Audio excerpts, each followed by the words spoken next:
everybody. Hello, everybody. You got your floral on. I got my floral on, yes. I like my floral. Anyway, moving swiftly on, I picked up this book today by Lori Carpinos and Christine Heath, The Secret of Love.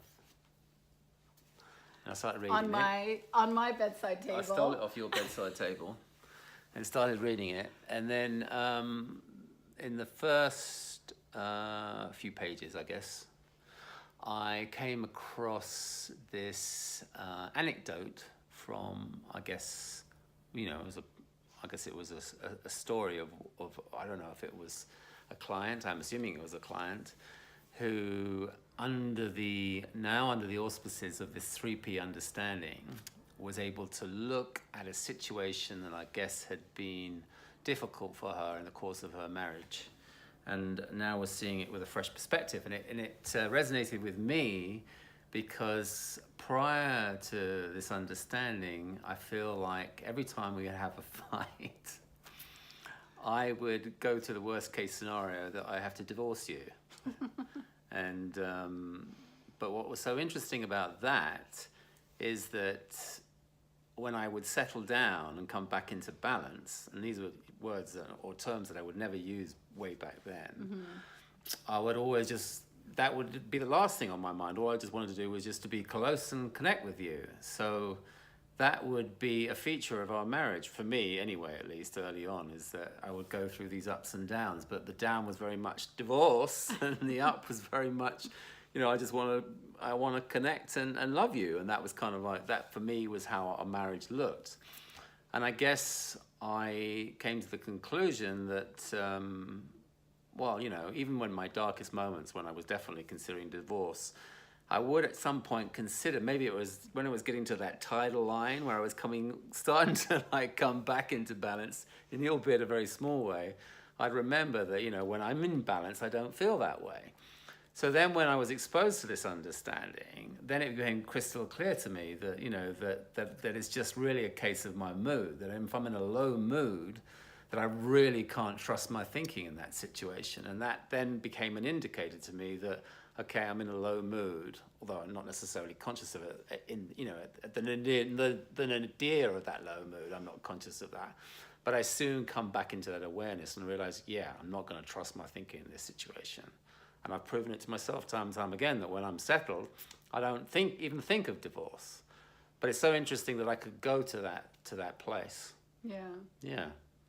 Well, what I used to go to that place too, probably more frequently than you did. I doubt it. Maybe we're on equal. Well, maybe I talked about it. We're on an equal footing. I talked about it more than you did, which is very kind of you to not talk about it as much as I did. But the D word. The D word. But what I find now is that I never even go there. No. I don't even think about that in a low mood because I understand that I can't trust my thinking. I don't even bother thinking about what to do about our relationship when I'm feeling that way. I just don't. Whereas before, I would feel badly, and then I would think about our relationship, and I'd try to figure out our relationship problems from that state of mind. Yeah. And that would automatically take me to the D word. Definitely, things would tank. Yeah. But now I just know much more early on that I can't trust my thinking, and that it's no point in going there, and being able to take care of myself better and let my mind settle more is just so much more productive. And the byproduct of that is that we get into a lot less conflict. Yeah, no, definitely. The other thing that I thought of too is that, and this is probably basically highlights my classic case of codependence, was that I could get into a bad mood, think about the D word, then come back into my equilibrium and start to settle. But you hadn't forgiven me for my previous transgression, and that would kick things off again. So I can see how that pattern of play would come into being with probably a lot of marriages, that people kind of go back and forth and stay in a perpetual state of conflict because they keep in that low mood by just bouncing off each other's bad mood. And I think that's what we were doing to probably quite a large degree. And now I think also being privy to this understanding and seeing how I don't have to make the outside world responsible for how I'm feeling inside, bringing that into the equation with this understanding that that my state of mind is really what's at stake here when we get into those dark situations and have those dark moments. Having that understanding has just really shifted things for me in a profound way. And that was the first time that really I could see how, I don't like to use the word fix, but it felt like, it has been a fix, and it's certainly been a shift. A shift is maybe a better term to use. But that was the big shift for me in our marriage. What was the shift? That's how things have started to change, is that first and foremost I get to see how it's a state of mind thing, and that my state of mind is an indicator when I'm in a low state of mind that I shouldn't take my thinking seriously.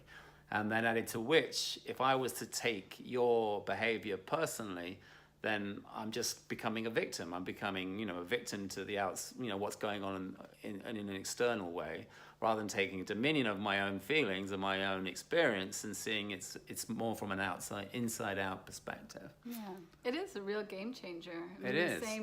The same for me.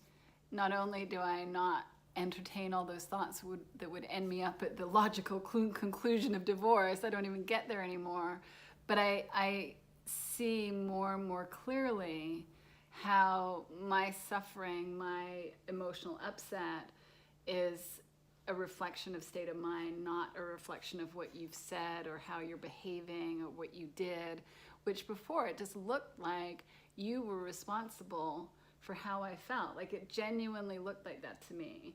And it sometimes still does look like that, but I know that that's the illusion. I know that really all I'm relating to is my state of mind, and there will be a state of mind where you would do exactly the same thing and I would be like, no big deal, and there'd be another state of mind where you do the same thing and I'd be like, oh my God, I can't handle this.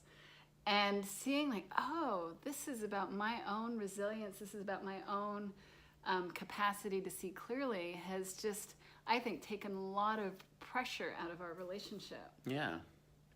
And I think we could go on to try and articulate this very explanation, if you like, in all sorts of different ways.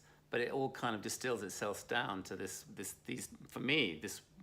two issues, perhaps, is that this is really probably, if people could embrace and understand this, they could get through most marital problems. I think probably 9 out of 10 times. Yeah. Well, we certainly didn't know that we could until we saw it. No, absolutely not. All right. Well, have a great weekend, everybody. Have a great weekend. Bye. Bye.